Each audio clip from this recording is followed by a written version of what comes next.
my friends, to another exciting edition of Our Bleepin City. I'm your host, Mikey Two Guns.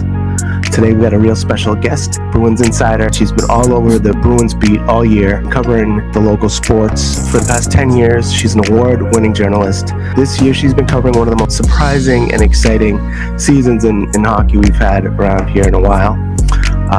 When she's not writing, she's editing videos, or you can find her watching Scrubs or hanging out with her dog. It is my pleasure to introduce to the show Bruins insider Lauren Campbell. Lauren, thank you so much for joining me today. Thank you for having me. I appreciate it. This time last year, we were talking about the off season. This has been a really unexpected and welcome surprise this season for how the season has turned out. Coming into this year, not too many people expected this level of success. How surprising has this season been from your perspective?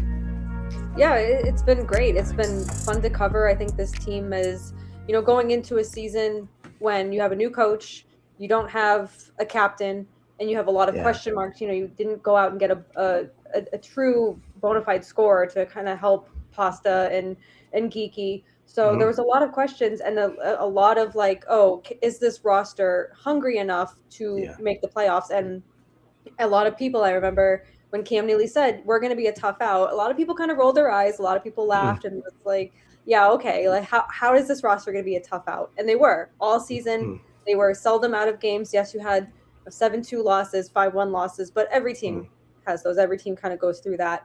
But they were gritty. They bought in immediately to what Sturm wanted. Sturm came in and said, this is the identity I want this team to have. And everyone was just ready. A lot of the players, too, last year was a really tough season for a number of reasons. You fire your coach and then you go into the off season. Is Joe Sacco going to come back? Are we going to have another new coach? Some people, Zadorov and Elias Lindholm, that's 3-4 coaches or so in a year, year and a half. That's a lot of change. So it's been a lot of fun to watch this team grow, to watch this team really build chemistry and continue to put together gritty wins. And like I said, they were never really out of games. So they could be down 3-0. All of a sudden there's 10 minutes left in the third and they're coming back. So it was a lot of fun in this regular season, much different than this time last year. And it's been a lot of fun just to see growth of a lot of players too. Fraser Minton, Marat Husnudinov, and even just, someone coming into a leadership role like Nikita Zadorov, like really just kind of finding his role with this team.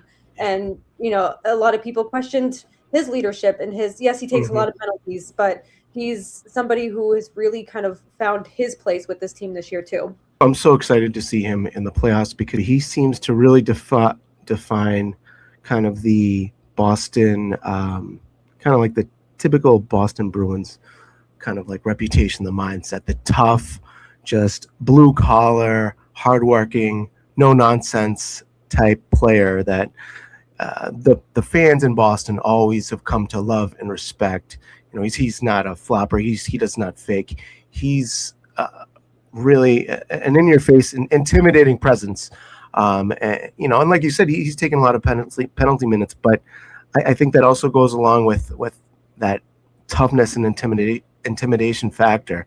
How excited are you to see what he can do in the playoffs? I know he's talked about when he first signed here, wanting to see the Garden at its peak level because he watched a lot of the Bruins when they were in the playoffs. How excited are you to see a guy like that now take it up another level? We had one Big Z before him. Now he's the next Big Z. Do you think we're going to see some special things from him in the playoffs? I think so. I think this is an important time for him to really step up and to really show that, he's an anchor on that blue line and he's an anchor to this team.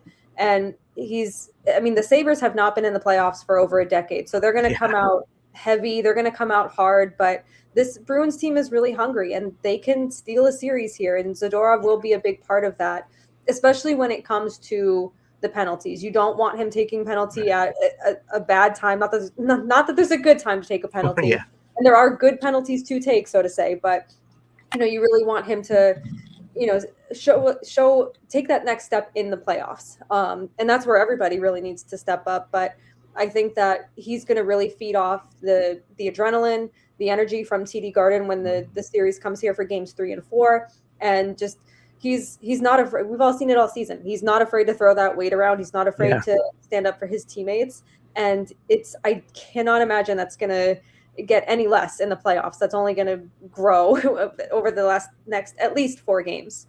I felt like even that year where the Bruins broke the point record and they faced Florida in the playoffs, the one thing they were missing was a real enforcer like Zadorov. You remember that series? They were just a guy like Tkachuk was just taking shot after shot, and Sam Bennett on our guys and really beat us up. I feel like Zadorov is will neutralize some of that factor of other teams thinking twice about taking those liberties against our guys. I want to ask you about the coach, Marco Sturm. Not a lot of people knew what to make of his. He doesn't have a long track record. He had a decent playing career here in Boston, but with a new coach like this, it's kind of a wild card. But he has seemed to press all the right buttons. I saw your article that you put out about getting the guys on the bus. What have been your impressions, and what stands out about his coaching style? What has made him so successful, and what's the vibe like in the locker room? How do the players like him? How are they responding to him? Yeah, I think we've seen it all season, how they've responded to him. And I think it's that he came in, he knew exactly the direction he wanted to take this team. And like I said at the beginning, everyone bought in. It didn't matter that there wasn't a captain. It didn't matter that longtime core players were traded at last year's deadline. This was a fresh start for everyone. It didn't matter if you're David Pastrnak. It didn't matter if you're Sean Corrali coming back after a few years in Columbus. It didn't matter if you're Fraser Minton. It did not matter who you were. Like, you bought in, and everyone was just, after last year, going into a new year, you don't think about it. It's a completely fresh start. They're like, let's build something special with this group. Let's get back to the playoffs. And obviously it's more than just getting back to the playoffs. They obviously want to win a cup. Sure. And it's one step at a time with this team, and they've done that. And it goes back to Marco Sturm. Just there's a Behind the Bee episode early on in the season. I can't remember if they were during a losing streak or what it was, but they were down in a game. And the camera is outside the locker room, and you just hear him yelling, saying, I've tried being nice and I'm done with that. So I think that kind of turned things around for players. Like, okay, this is not going to be all willy-nilly. This is not, we knew this was not Jim Montgomery, just kind of that laid back coaching style where players kind of coach themselves. This is, I called him, before the season started, I said he was a great hire because he's a no nonsense baddie. Right. And that's exactly what he's been all year. He does not take nonsense from people. He gets people to buy in immediately. And, on the bus, that's what he said in October. He said there's a few players missing on the bus, and he's built this roster. He's constructed it. He's had faith in players. It doesn't matter if they're in slumps. He stuck with Geeky when he was out of the Olympic break, when he's kind of slumping, he's not scoring, but he was getting those high danger chances. It wasn't for lack of effort, but he stuck with him. He stuck with that second line of Zacha, Arvidsson, and Middlestat. And he did not break them up. He was like, these guys work together. He stuck with Elias Lindholm when he was struggling. He believes in these guys, and it's reciprocated. These guys believe in him. And I think that he's the right person to get this team back on track. It's it's not a rebuild, it is a retool. I know that there's a lot of that going around, like, is it rebuild, retool? But when you trade your captain, it's like, oh, it's got to be a rebuild. But they have the right pieces, and they're building a good team, and they're building a good team, not just for this season, but next season, the season after that, the season after that. So speaking, and I'm glad you brought that up. Speaking of building the team, he gets his share of criticism, but I mean, Don Sweeney really is on a Brad Stevens type run this year with all the buttons he's pressed, the trades he's made, and like you said, it's set up to going forward.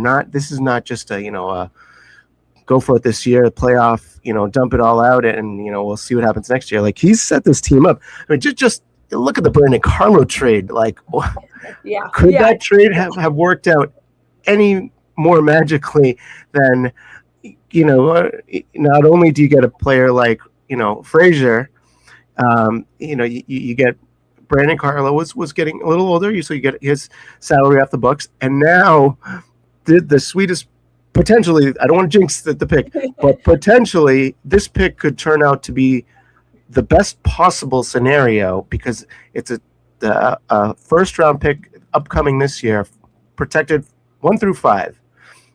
But it's a coin flip of, if another team moves up one spot and that pick goes to 6, this trade completely is like the jackpot. What do you make of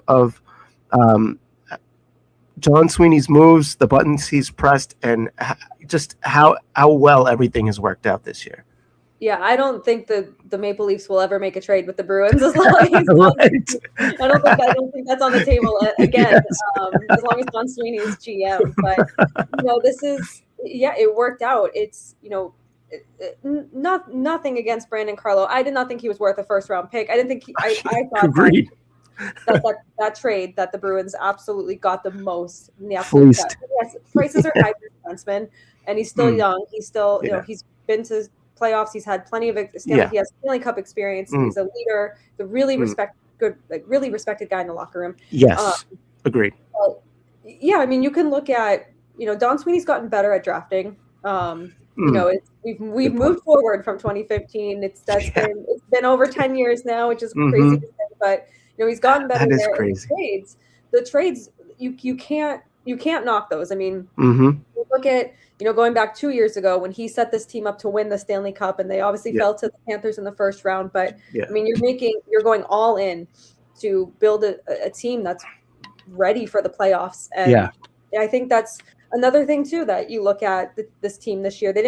There was no massive move at the trade deadline. It was a very quiet deadline for the Bruins, and I think that stems from the faith they have in the players they have in front of them. And it's also you're not going to trade a Sean Corelli type to get back another Sean Corelli type. You want to make this team better with what you're bringing in and what you're shipping out. And it's, the trades he's made, obviously Minton has really come into his own this year, and he's only 21. Sturm loves him. And it's funny because, Bruce Cassidy, Claude Julien, you could even argue Jim Montgomery, they did not want to play the young players. And it's not that they didn't like them. It's not that they didn't, they were just overly cautious, I think, in the development, and they wanted to see more and more, and they could never really be satisfied by what they were putting forward. But that's kind of going back to Sturm having faith in these guys, Don Sweeney having faith in these guys that they will work out. And it's you look at James Higgins. I mean, he's only had 2 games of experience, but he will be a stud, and maybe not in the playoffs, maybe not to begin next year, but he will have a great group around him. But Sweeney, he's hit on draft picks before, and yes, he's missed, but you look at the trades he's made, and I think the Minton one will kind of be the one that people look at a lot and be like, this was the trade that maybe it saved his job, maybe it bought him another year, maybe it got a chance to buy in a little bit longer. It's going to be the trade for the Maple Leafs that are always like, oh yeah, like that's what we gave up for Carlo. And I know he had a tough season with injuries and the Maple Leafs as a whole, but it was, I think, a gratifying season for Sweeney between the offseason moves, because you bring in a lot of the same type of players, the Tanner Jeannots, the Mark Kastelicks, the Sean Corellis, the kind of like those bottom 6 guys, but they've all worked out in terms of just, exceeding expectations. I think Corelli is what he is. I don't think people expect, 15 goals from him, but he's fantastic in the locker room. He's a really great veteran leader, and bringing him back, I think, was a very underrated move by Sweeney. And all these moves have worked out this year. I'm not saying they're a Stanley Cup final team, but they're good enough to be the first wild card. And I think a lot of people counted them out. And Sweeney from the get-go was like, we're going to be a tough out. We're going to be competitive. And they were adamant about that. And you look back at how much faith they had in this team when fans might not have. And it's why they know much more than you and I could. The thing that's so great about hockey. You don't see it in the NBA. You can almost predict who's going to be on the top, the final four, give or take a surprise team or two. Hockey is a whole other beast. I mean, we saw it a few years ago with the Bruins breaking the points record, and then the Panthers, who barely squeaked in, go all the way to the finals. What for the fans out there that are really excited about this team? What's the best case scenario that can, obviously, winning the Stanley Cup, yeah, but what's the best case scenario can you see happening this playoff season for the Bruins? Because we also saw Jeremy Swayman too. He can be a huge difference maker in the playoffs. What are some of the keys for the Bruins to, maximize this chance, that they have, in the tournament and give them, potentially, make a run? Yeah, I think a lot of it hinges on Jeremy Swayman, of course, and it doesn't start and end with Jeremy Swayman. He's not the only one, but if he catches fire at the right time, I mean, we've seen that in the playoffs. We've seen Hellebuyck, we've seen Bobrovsky, Vasilevsky, and just goalie after goalie. You could even argue Tim Thomas in 2011. Absolutely. And then even Tuukka Rask has dragged his team to playoffs. So it's a lot hinges on what he can do, and I think that he's motivated. I think that especially this net is his. He's the guy. There's no question. There's nothing, we're like, oh, maybe Korpisalo will play. No, it's Swayman's net. So I think he's got a lot of confidence going into it, and I think a lot, if he catches fire, they can steal a series, maybe two. I think David Pastrnak has to really, I don't want to say step up, because he's an incredible player, one of the best goal scorers I've seen in my lifetime. They need the most out of him. He was very close to 30 goals. We know he can score. He's an incredible goal scorer. We need the second line to continue to have that kind of chemistry. And, we mentioned earlier, Zadorov not taking an ill-timed penalty, and that goes for anyone on the roster. A lot can go right. And I think the matchup too is favorable with the Sabres. Agreed. They have not been in the playoffs for over a decade. They are going to come in. They're motivated. They're a big team too. They're big. They're heavy, and the Bruins are heavy too, and they're physical. Sabres are physical. So I think it's just a matter of playing. It sounds so simple, but playing what's worked for them all regular season. Not playing from behind. Don't let up that first goal. Don't let up a goal, the first minute or two after you score. Keep the momentum on your side. Don't take your foot off the gas like we saw 2 years ago. And just like I said, it's Swayman. I'm going to be watching Swayman a lot, because this is, like I said, this is his net. It's his net to lose. And I think too, part of it is, he's coming in with a little bit of a chip on his shoulder between how the last time he played in the playoffs, how that all panned out, not making the playoffs last year, and going into the off season 2 years ago, the whole contract situation. He's got everything he wants, and he's got a good team in front of him. So it's just, and I have faith in Sturm to get those lines right, and I have the perfect lines, and he's also not afraid to switch them up. So a little bit of everything from everyone, but I think the big names, the Pastas, the second line, the Swaymans, and McAvoy too. He's had a great season despite losing teeth, losing 20 pounds, getting constantly hit in the face and the head area. I think it's going to be a really big series for him too, to really step up as a leader, a big body on the ice, and just not be afraid to throw that weight around. How big of an impact do you think? One of the huge things people had been buzzing about for the past 3 weeks was Higgins, the draft pick. I know it's been a small sample size. What's been your impressions of him so far? It looks like he can fly. What did you think when of the draft pick when they made it? Did you expect him to be there? And what kind of impact do you think he could possibly make in the playoffs? Yeah, I did expect him to come be with the Bruins at some point this season. Obviously, that hinged on when BC's season ended Right. later than I think a lot of people did expected. But Yeah. Why was that? they BC just made it farther in the playoffs. The NCAA they didn't make it to the Frozen Four, right? I don't No, follow no. college hockey as closely, but But why was it the Bruins took? It seemed like, and I didn't mean to interrupt you, but it seemed like the Bruins really uh, pulled out a lot of drama and calling him up and the whole are we gonna have him for the playoffs? What was the delay there? Was it just being cautious? Like what was going on with that? Yeah, I think it was just being cautious. And I think, not to compare draft picks or anything, but last year, Don Sweeney said that he kind of regretted how they rushed Dean Letourneau right to college, and maybe he should have spent another year in the developmental program. But Interesting. Yeah. so I don't know if there's some of that, and also just the team could have used a boost. He couldn't have been any worse than AC Right. Reeves, and that's not a shot at them, but Yeah. it's at some point, if he is going to be part of your long-term future, you do need to put him in situations, Yeah. big and small.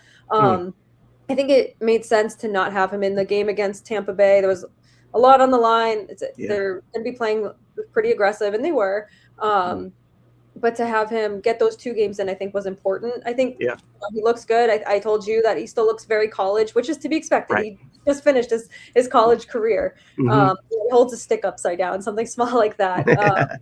He's fast. He's very fast, and I think Yes. the kid line is what they're calling it is great for him because Husnudinov and Minton are also very fast. They play the puck very well. So I think the playoffs will be a good test for Higgins too. I think that he's a smart player. Obviously, he's got a good future, a big future here with the Bruins organization.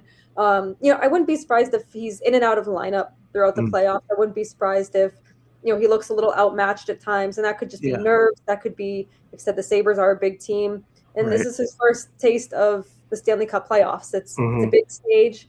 He's played an important game. So he's played the Bean Pod. He's played a very loud Garden. Like I don't think any of that will impact him. But these games mean more now. So I think to get 2 games under his belt is good. Get him on the road and at TD Garden, kind of get those nerves out.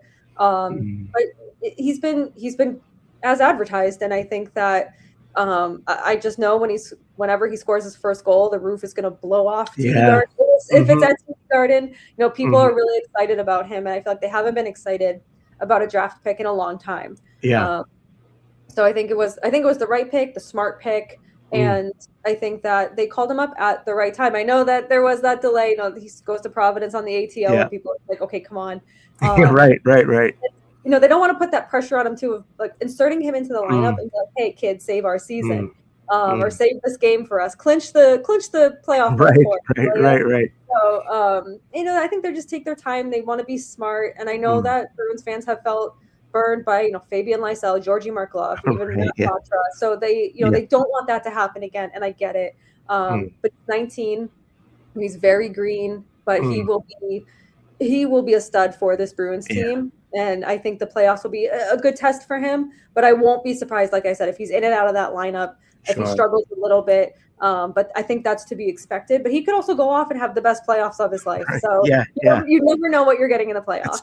That's true. Yeah. He seems like a really likable kid too. I don't know how much interaction you've had with him, but he seems like such a locker room guy, just an easy guy to like and root for, and it seems like he'll fit right in with these guys in the locker room. Yeah, I think so. And he's just kind of like, tell me where to play and I'll be there. Like he's just excited for the opportunity, and couple that with the original 6 franchise. There's so much history here. It's a team that truly cares about winning. They invest in their team every year, so it's a good spot for him. And he's getting along well. Like he seems very comfortable in practice.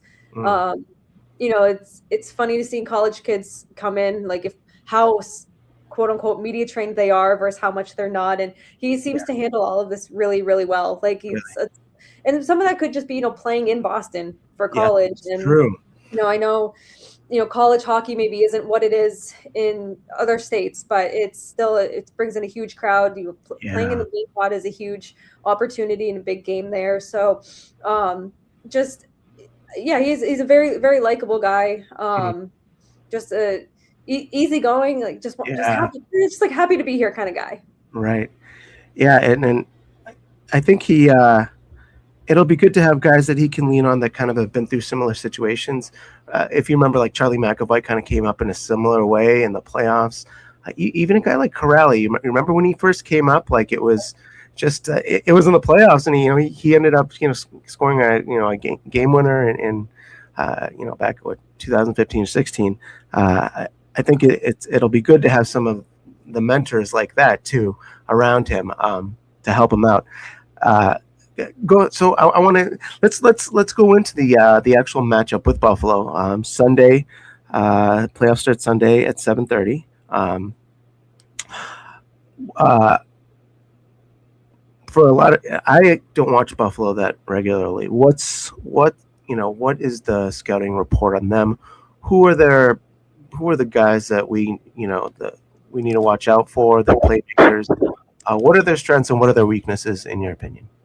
Yeah, I mean, like I said earlier, they're a big team. Mm, They're big, they're physical, and they're having a fantastic season. I mean, this yeah. is something that they will remember for a long time. Their fans will remember for a long time, and Mhm. um, it's going back that these teams did have bad blood, years and years ago. You can go back to when Yep. Lindy Ruff and Cam Neely, Yeah. they had beef. They were fighting each other, dragging around each other on the ice in the Yeah. '88 playoffs. I was not Yeah. alive in '88, but Yeah. I watched a lot of Bruins highlights, and getting ready for this series Yeah. has been a lot of fun. Mm.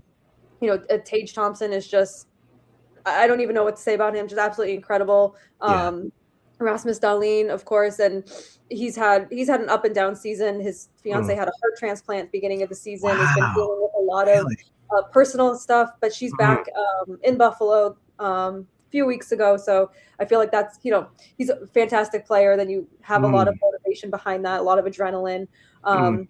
Sam Carrick is not going to be playing. He's a center for them. He brought a lot of physical presence to the bottom six. That might be Mm. an advantage for the Bruins. He wasn't this big offensive guy, but having that physical presence, third and fourth line is really important, as we've seen all season with the Bruins. He will be out for the entire series, Wow.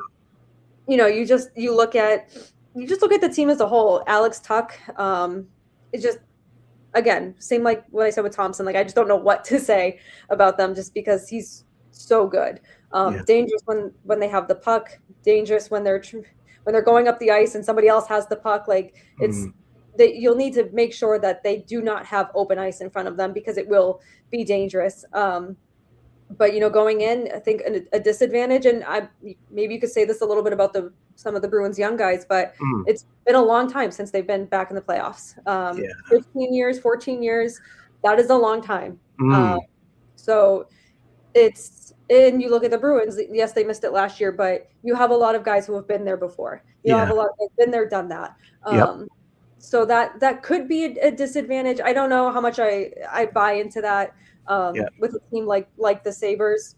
Mm. Uh, they've been to the playoffs before. It's just been a long time, but I think that both teams are going to have their hands full with one another. It's going to be fun. It's going Mm. to be fast, and it's going to be a hard series for both teams. Yeah.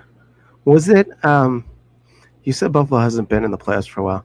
Was it the Bruins the last time they were in the playoffs? The series was it?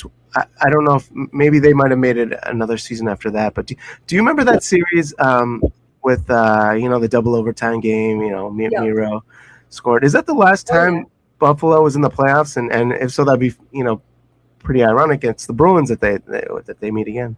I'm pretty sure it was. Yeah, that's Math is crazy. not my That strong suit, but if my math is right, that adds up. So I'm pretty sure wow. that was the last time they were in the playoffs. And then, of course, everyone remembers Ryan Miller getting trucked by Yeah, Milan Lucic. Lucic. Like, Yeah.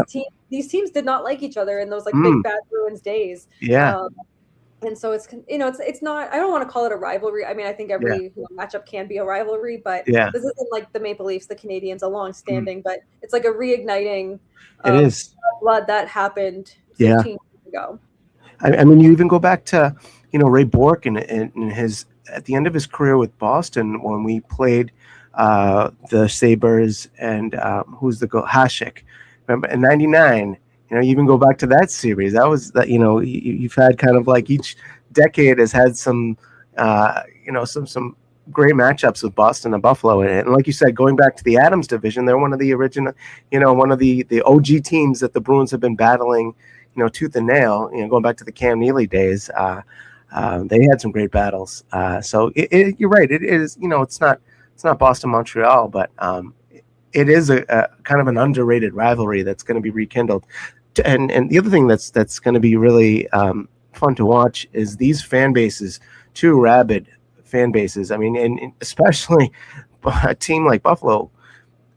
It's pretty crazy thinking that Buffalo hasn't even been in the playoffs since the last time the Bruins won a cup. Like is that like how nuts is that? Like it's just like we've been spoiled here. Like we've been in the playoffs almost every year for a handful of years. How crazy is it that Buffalo hasn't been in the playoffs in so long? And what's his atmosphere going to be like? Up there in Buffalo. Yeah, it's going to be crazy. It's going to be so much fun. I mean, these Buffalo fans across all sports are so loyal, and they're an incredibly loyal fan base. They embrace when they suck. They embrace when they're good. They're such a great fan base to have the Sabres to have behind them. It's going to be loud. I expect both arenas to be loud. Yeah. Puck drop to the final whistle. I mean, even in warm-ups, I remember 2 years ago during the playoffs, just warm-ups was so loud at TD Garden, and I was just like, crazy. Like, I don't think I've ever heard it this loud in warm-ups. But it's so fun because the place is shaking. My ears are vibrating. I can't imagine like what that does for the players on the ice. Both, the Bruins can feed off that, where it's like we want to silence this arena, and the Sabres are like we want to get this louder. And Sabres fans have waited a long time to get back to the playoffs. And Bruins fans, that a year is a long time for Bruins fans to get back into the playoffs. So after a really bad year with the Bruins last year, TD Garden I expect to just be like roof shattering loud. And same with Buffalo. Like I said, that fan base is insane, and I say that with all the love in my heart. Like that is, like I said, that's a great fan base for the Sabres to have behind them. Does anything compare to playoff hockey? No, not even a little. It's funny. Like I covered when was it, 2018 or 2019? I think it was 2018, and a friend of mine was also covering. It was Celtics Cavaliers playoffs, and it was loud. And my friend was like, "Wow, have you ever heard the Garden this loud?" I was like, "Yeah, last night for the Bruins game." And it's a different kind of loud, and that's not a shot at Celtics fans, because that place is loud. Like it is, and it's I don't know if it's just the fewer seats, not by much when it's Bruins games, or just how how it carries. I don't know, but and it's not by much. It's not like miles louder. But I was like, it's playoff hockey is so fun. Just being in the city when there's a playoff game. Not even you don't even have to be around the Garden. Like that's the spot to be. But everyone's happy, and then it's the weather's getting nice, so there's everyone's seasonal depression is starting to leave their bodies, and there's just nothing like walking down Canal Street, Causeway, seeing the Bobby Orr statue, going to Sully's, going to the Greatest Bar, and just seeing everyone high-fiving everyone in jerseys. It's so fun. It's a great atmosphere. It's great vibes all around, and there's nothing like playoff hockey. I hope every city is like this, because it's so fun. The whole pulse of like this city kind of runs through like how the Bruins are doing. It is crazy how connected this team is to just the community, and just the fans are so passionate. They live and die Bruins. There really isn't anything like it. I think in playoffs, I think hockey is one of the most exciting sports that there is. And just to win, also too, what it takes, the physical grind, mental, everything to win a cup. It almost feels like that's the toughest one too, because these guys, how different for all the listeners that don't watch a lot of hockey, how different is the playoffs, the play in the playoffs postseason versus the regular season? How different is it? Oh, I mean, everyone turns it up 100. Yeah.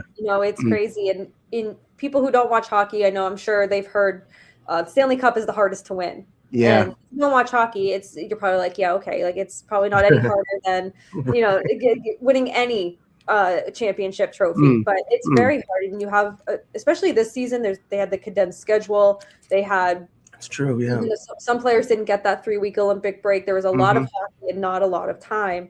That's true. Um, and then you're going, right into playoffs, which is such Mm. a grind. There's Mm. quick turnaround with travel. You're playing the same team for up to Mm. 7 games. It's a Yeah. lot. A lot of these players are not 100% healthy. I don't think That's anyone's at their peak performance going into the great point. playoffs. Great Even point. if it's just like my arm hurts, it's Yeah. something small. I mean, you can go back to 2013 when Patrice Bergeron was playing with a punctured lung, a separated Right. shoulder. Yeah. Vincent Trocheck said today during Rangers breakup day that he had an infection in his lungs, I believe, that kept him out for a long time. Like, these players play through a lot. Chara, remember the Chara in the Stanley Cup? Chara's jaw was wired shut. He couldn't eat. He couldn't really drink. He's in the hospital bed writing a note to Cam Neely being like, I'm playing game 5. Yeah. It's These guys are crazy. amazing. Their pain threshold is something that the ordinary person could never imagine. And I like to think I have a high pain tolerance. Right. But Charlie McAvoy coming back 3 or 4 weeks after his jaw's broken and losing teeth. People play on broken bones, and it's people play with torn ligaments, strained hamstrings, groins. They're playing through so much. Yeah. And then there's the physical side and the mental grind. I mean, you've been away from your family for so long, and Pavel Zacha and Casey Middlestat just had newborn babies this week, and they have to leave. Oh wow, really? A lot of them have families, a lot of them have kids, and yes, like, this is their job. This is what they've signed up for, to go play hockey, to do a lot of this travel. And that when you're so close to the end, it's like, all right, like, we're here, we're in the playoffs, and we're also very close to the off season. There's there's the physical side of it, there's the mental side of it. That's why you see a lot of players just kind of like collapse into tears. Like, yes, they're upset they've lost and they're not going to the cup, or they lose the cup, but it's also all that mental and physical exhaustion. It's just like, it's over. And for the losing team, it's we have nothing to show for it. But it's the playoffs are a grind, and it's fun for fans, it's fun for media to do this. But I can't imagine right after the game, getting an ice bath, getting treatment, and waking up the next day doing the same thing, and getting right back on your skates and having a hard practice. It's fun, but it's very hard. Yeah, and then you might be nursing an injury, and then you got a 250-pound guy like Tom Wilson, and just completely trucking you, like it's just, you got to get up and keep going. It is just it's a whole another beast. Speaking of playoffs, how from what we know, injuries at this point are it's kind of like pretty big secrecy, but from what we know, how healthy are the Bruins going to the playoffs, and how much can we rely on? We've had some guys, guys like Hampus Lindholm who've been bit by like the injury bug and stuff. How healthy is he? Because he's battled through a lot of injuries, just his Bruins career, and when he's healthy and at full strength, he can be a difference maker. But I always hold my breath with a guy like him. Like, first of all, what have you made of his year? How healthy is he, and how healthy are the Bruins from what we know going in? Yeah, I think they're as healthy as they can possibly be. Like I said, I don't think anyone's at their 100% peak health. And I think that there's nothing major standing out. Everyone looks good in practice. Everyone's looked good in games. So that's always a good sign. And Hampus Lindholm, I think since he's been a bit disappointing overall. And he's somebody who's worked very hard to get back to 100% health, to get healthy in time for, for the Olympics, and then for the second half of the season, which everyone knew was going to be a grind, to say the least. He looks good out there. He sounds good. He sounds very confident that, whatever is his knee. And then it just sounds very confident that everything is in the past. Same with McAvoy, he's had the jaw, the hits to the head. He's ready. I think no one's probably hungrier than him to kind of when I say get revenge, like it's not on a player, but it's like get revenge for himself, stay healthy, get this team through the playoffs, and just go out there and play his best games. But everyone seems very healthy. Everyone's moving around very good in the locker room. I was at practice. What's today? So I was at practice Thursday. Everyone was moving around really good, skating good, fast, hungry, motivated, and I think they're going to be as healthy as possible going into game one. Are there any kind of dark horses on the team that you can see maybe having a breakout playoffs for the Bruins? It's funny calling somebody like Victor Arvidsson a dark horse because he had 25 goals this year, but I kind of think I think he's been a dark horse all season. Like he was just somebody who people were like, oh, okay, like whatever, he can stay, I guess. And now people are like, extend this guy, the Bruins, the Don, extend this guy. So it's been a lot of fun to see him, and I think he can make a difference. I would really love to see, like Zadorov have a really strong playoff, not necessarily offensively. That's not his job, but to just kind of be, like I said earlier, that anchor to that blue line. And I think those two can really be an X factor. And then you never know, anyone on the bottom six, pick your fighter there. I would love to see too, Minton continue the growth that he showed going into the playoffs to show no moment's too big. And who's the Dino too? It's funny. I think a lot of people were kind of quickly out on him. And he's fast. He's tough to get. You might muscle him off the puck, but he's going to be right on your heels right after. Like he's a pest.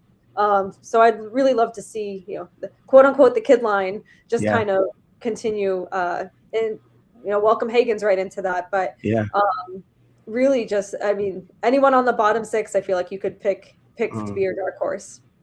Morgan Geekie has really exploded, kind of out of he's putting up such big numbers. Did you see this coming? Could anyone really have seen this coming?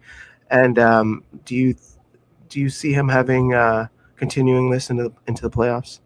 I do see him continuing it into the playoffs. I think too. I know that a lot of players will say like, "Oh, we don't care about the individual stats," but I think there might be, a bee in his bonnet about not hitting that 40 goal mark, and same with Pasta not getting 30. You're right there. I expected him to be high volume again this year. Maybe I'm not going to sit here and say, oh yeah, I definitely expected almost 40 goals from him. But I said at the beginning of the season, if he can score 30 again, this contract already looks better than it could have been when he signed it in the off season. And he, at one point I was like, this guy's going to score 60. Like he can't stop scoring, and then he stops scoring. But he's somebody that has just been absolutely fantastic. Is it sustainable for his contract? Who knows? But can it be sustainable into the playoffs? Absolutely. And I think that he needs to play like he's trying to get that 40th goal. Like that's still on the line there, and that he can score, and that's kind of the biggest thing with him is that he is. I don't want to say a one-trick pony, but like that's his specialty is scoring. If he can just get to the front of the net and just people can get the puck to him, he can make a difference in this playoffs. What was the kind of the changing point in his career? Because he was kind of teetering on mediocrity, and all of a sudden, boom, he broke out. What was it? What was it that kind of changed for him? I think change of scenery was a big thing for him coming from Seattle, and I also think playing with Pastrnak. I've said this a few times, and it's different scenarios for everybody. But when Bruce Cassidy was trying to get Jake DeBrusk going, he put him on the top line with Bergeron, and you're going to get your absolute best from him. You want to get Craig Smith going, you put him on the top line, you get him going a little bit. Very different players at that time, different coaching styles, but you play with someone like Pastrnak who can get you the puck, who you're going to elevate your play next to him because he's an incredible player, and that's understating that. But I think just those two things, the change of scenery and playing with Pasta, and having the trust too. When you have the trust to play with Pasta and continuous, game after game after game, that's going to build your confidence. So I think he's got a lot of confidence that he's had since coming to Boston. And this is a good, like a tight knit team. Like they are very supportive of each other. They are, someone's in slumps, they're there for each other. So I think just having the support of his teammates, the trust of his coaching staff, and the belief in himself. He knows he can score, and he's putting himself in those positions. So I think just all of that rolled into one has made him a very important part to this team. Yeah, that is a great point about change of scenery and having pasta. Fraser Mitten, what like why did Toronto? It seems like he didn't get any playing time there. They didn't give him a chance. He's a I think pretty they high gave pick. up. He was. What was the deal with that? Like, I mean, I'm thankful that they didn't do it, Yeah, but like, what was going on with him? Like, how did he not? How did they not discover this side of him? I think they gave up on him too early. I think Yeah, they looked at who they had on their roster. And look, I picked the Maple Leafs at the beginning of the season to win the division. Like yeah. Oh, really? this Yeah, should have been a strong team. yeah. I think maybe they Shocking. thought he was blocked, like there wasn't Mm, really a path or a that's a good true point. future. But Right. someone like him, I mean, it's easy to say when you've watched Mm, him what he's done this season, like that you yeah, make room for someone like him. yeah. But I think, and I said it earlier, I think they'll be kicking themselves for a long time, especially if he Mm, continues to play this way. And he's yeah, 21, so the Bruins do have time, to develop him themselves. yeah. But That's true. to draft him, to have this top prospect in your system, and just be like, no, never mind. Like, Right. we'll give him to our rival, our longtime rival. It's And he's crazy. still alive. So, like I said, I don't think they're gonna. Don Sweeney's gonna call, and they're just not even gonna answer. Like, they're gonna block his number. Like, no, he's not getting any more of our guys.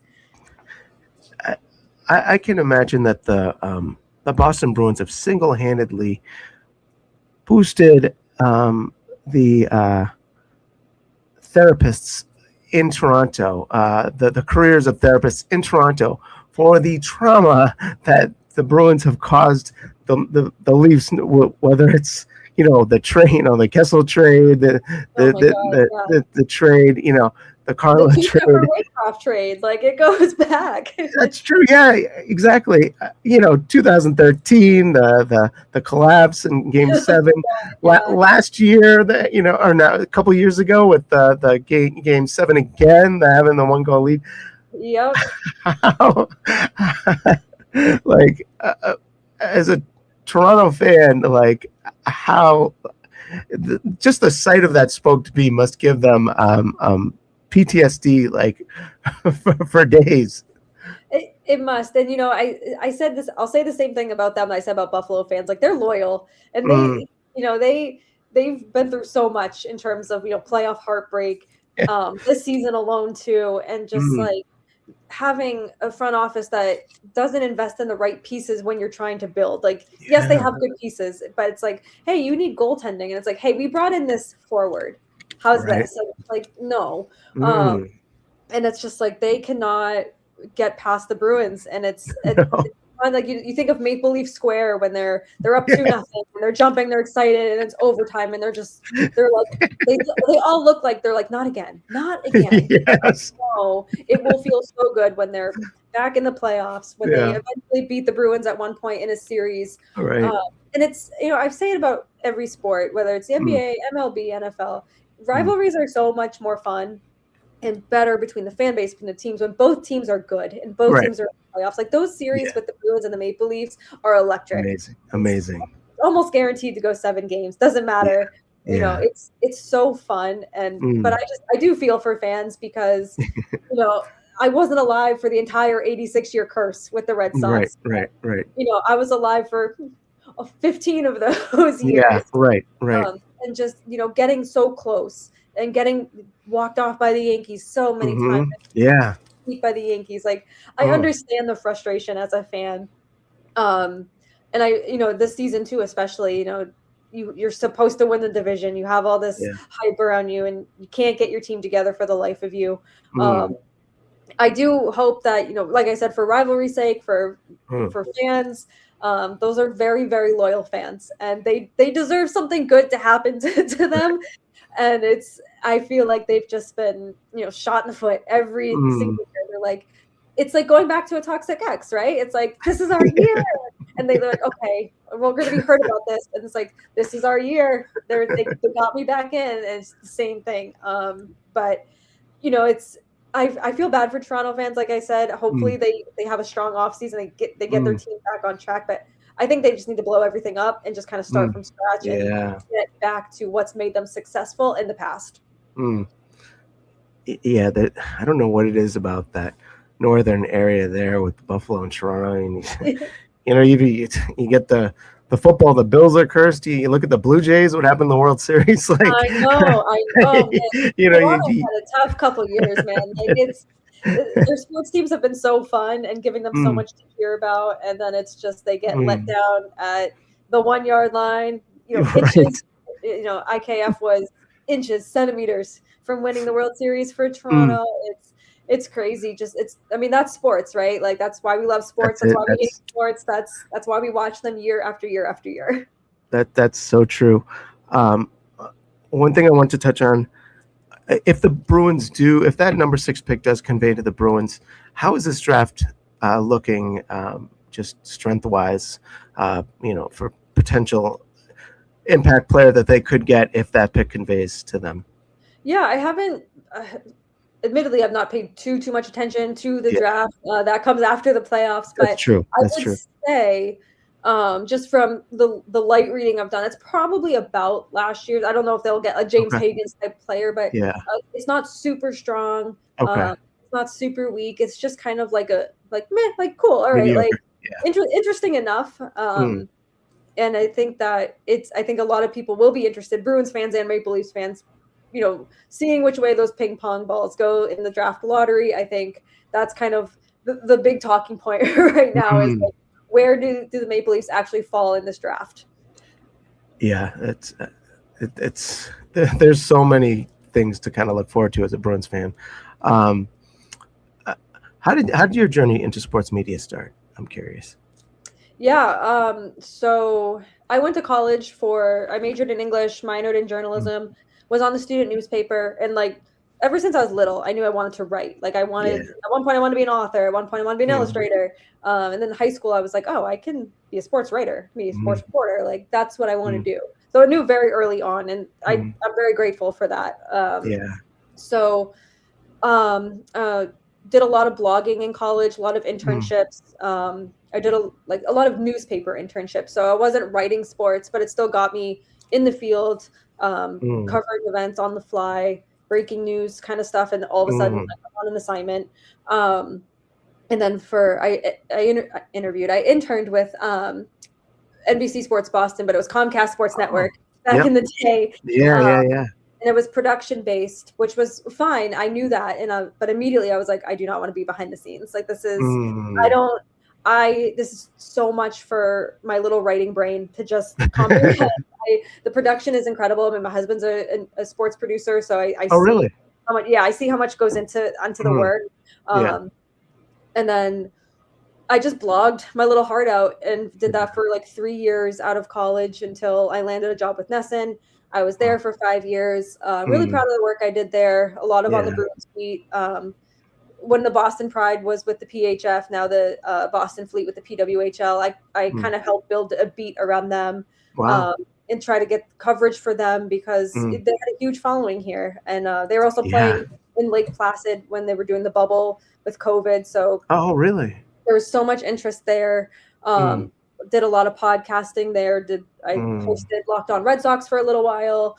Awesome. I think for 2 years. So just kind of like it started, with going to college, and that doesn't need to be everyone's path. I know friends who have never gone to college who are successful in this field. I know people who have gone to the best schools out there. I went to Framingham State. I went to a very small school compared to the Northeasterns, the BUs, the Syracuse.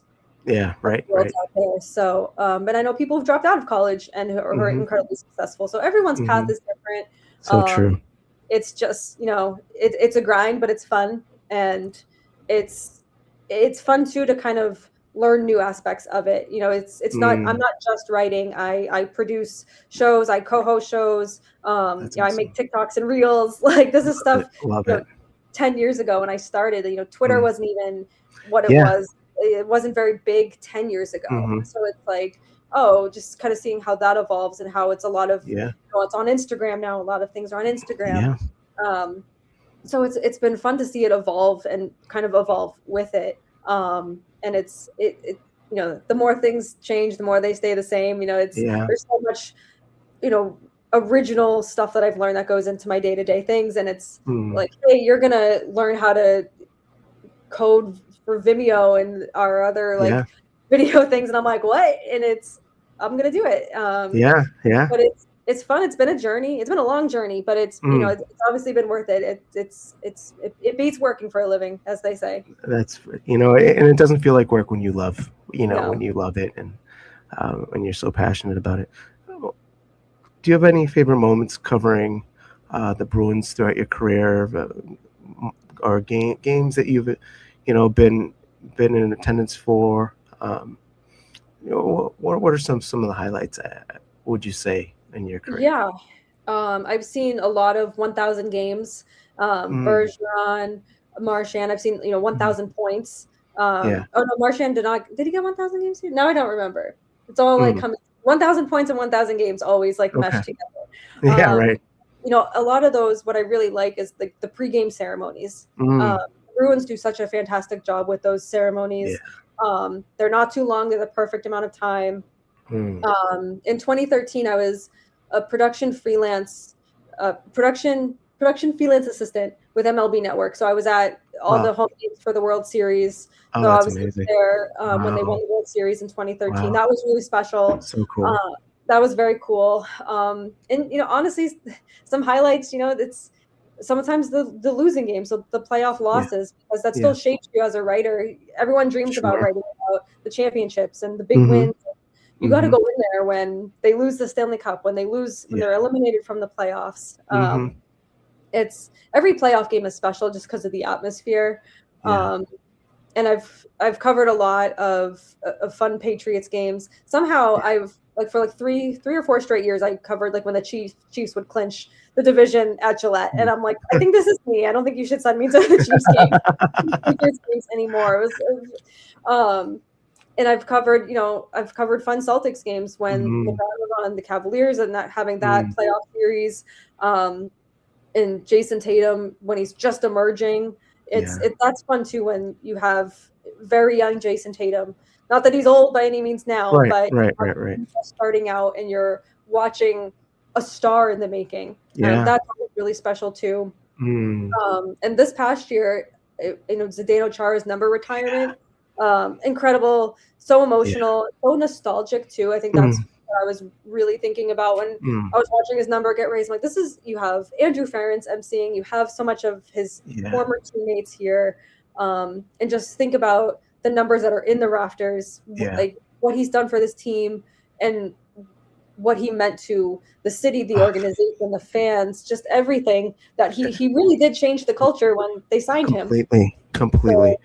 I don't think I could pick just one. I feel like Yeah. every game is special for a different reason. Mm. But obviously I would say, the playoff games are they're another level for so many Yeah. reasons. Yeah. Four Nations. I covered Four Nations and that was Oh yeah, that was so unexpectedly that amazing. it was incredible. And I'm like, I love Mm. international hockey. I've loved international hockey my Yeah. whole life. Yeah. That was really fun to witness because these are, Mm. yes, most of them were NHL players.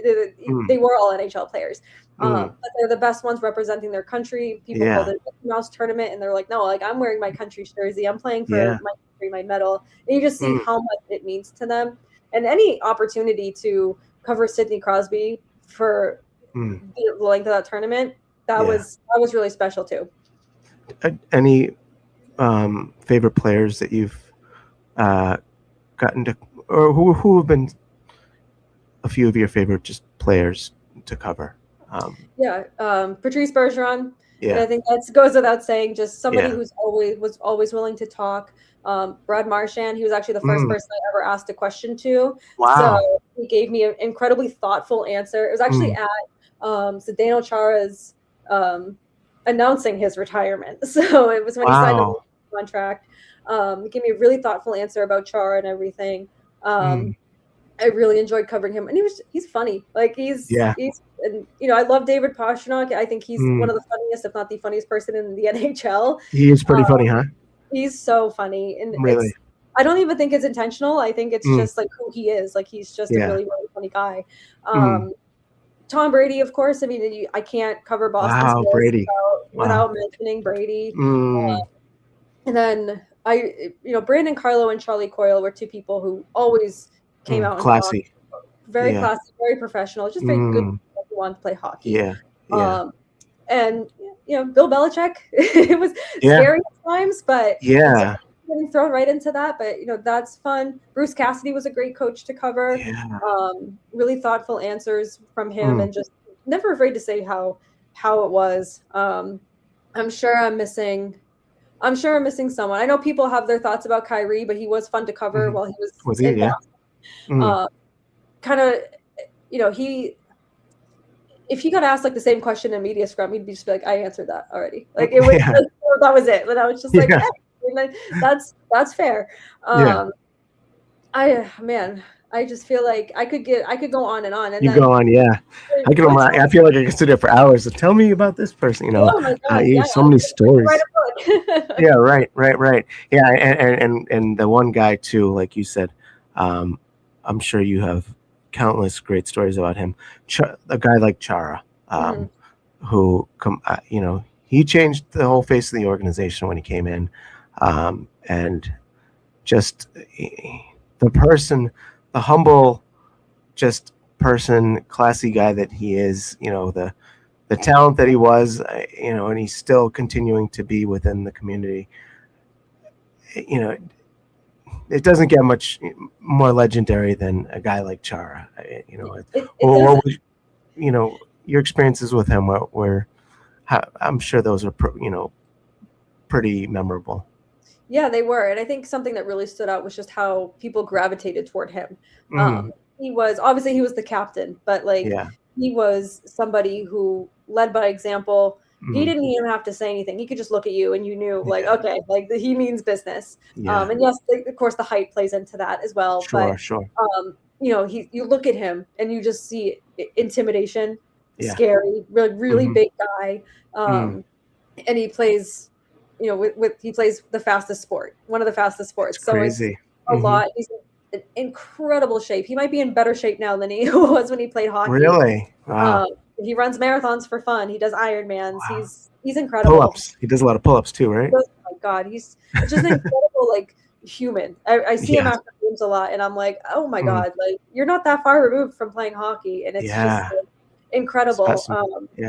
Just so respected, not just in the Bruins organization, but throughout the league. Just the league, people, like I said, gravitate toward him. They want to learn from him, and they learn from he just leads by example. Like Brad Marchand said one time that he wanted to learn a new language to communicate better with his teammates. So he would read books about it. He would sit and learn, and so he would read several books in a week, in a month, and it was just like, I want to be like that guy.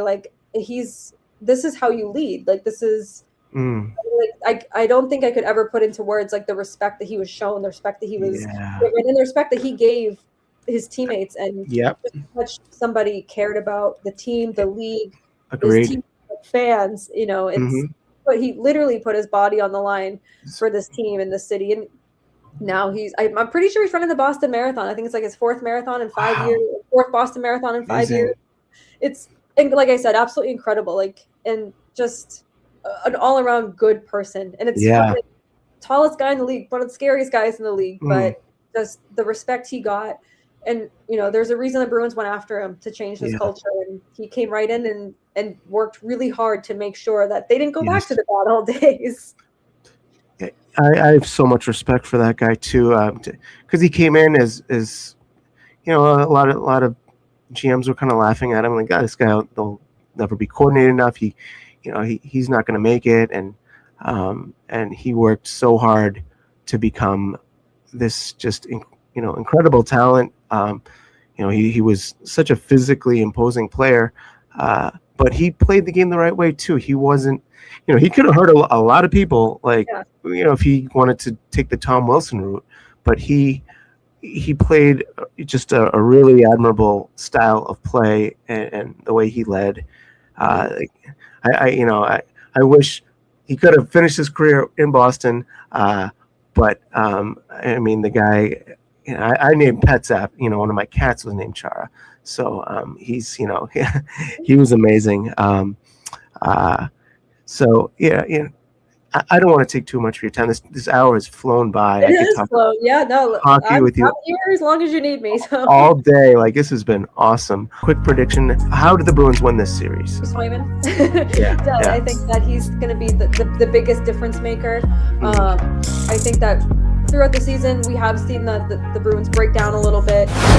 So Jeremy Swayman, he's bailed the team out a lot in the regular season, and he'll have to do that again in the playoffs. But I think they do, and I think that, like I said, that second line needs to continue with how good they've been all year. David Pastrnak, I think that he's got to be an absolute menace on the ice.